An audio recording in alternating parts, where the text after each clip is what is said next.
Сәлем баршаңызға, каналыма қош келдіңіздер. Бүгін сіздерге үй жағдайында жөтелді қойдыратын, қақыртты түсіретін әдісімен бөлісемін. Сіздер де осы жолмен емделіп көріңіздер. Менің жаңа видео рецепттерімді бірінші болып көру үшін каналыма тіркеліп алыңыздар. Менің YouTube каналымда тағы да жөтелді дәрісіз емдеудің 3 жолы бар және жөтелді қарапайым емдеу жолдары бар. YouTube каналымнан көрсеңіздер болады. Ең алдымен бізге осындай жаңғағымыз керек болады. Жаңғағымыздың барлығын шағамыз. Шаққан соң осында ортасындағы тұрған осындай затын алып, барлығын алып болған соң ыдысымызға салып, үстіне 200 грамм бір бокал суымызды құямыз. Суымызды құйып болған соң газге қоятын боламыз. Газын асты жай отта болу керек. Бетін жауып қайнатамыз. Қайнап шығу уақыты 5 минут. 5 минуттан кейін өзінің түсі өзгеріп шығатын болады.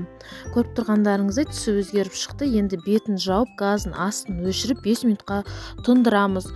Жылы кезінде осы сұйықтығымызды сүзгіштің көмегімен сүзіп, кішкентай балдарға 50 мл-ден 2 рет бересіздер, үлкен кісілерге бір бокалдан 2 рет берсеңіздер болады.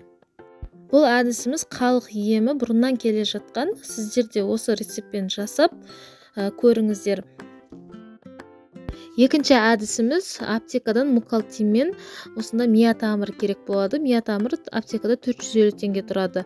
Бір пачкасын аламыз мукалтиннің, сосын ұнтақтап аламыз барлығын. Миятамырын сиробын бір ыдысымызға құйып, үстіне ұнтақталған мукалтинімізді саламыз да қасықтың көмегімен жақсылап араластырамыз. Араластырған кезімізде мукалтиніміз осында көпіршік болу керек, реакция жүреді. Сол кезінде әдемі болып араласу керек.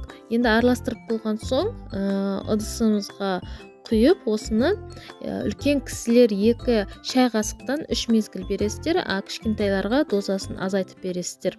Алда жаңа видео рецепттерін көру үшін менің каналыма тіркелуді ұмытпаңыздар.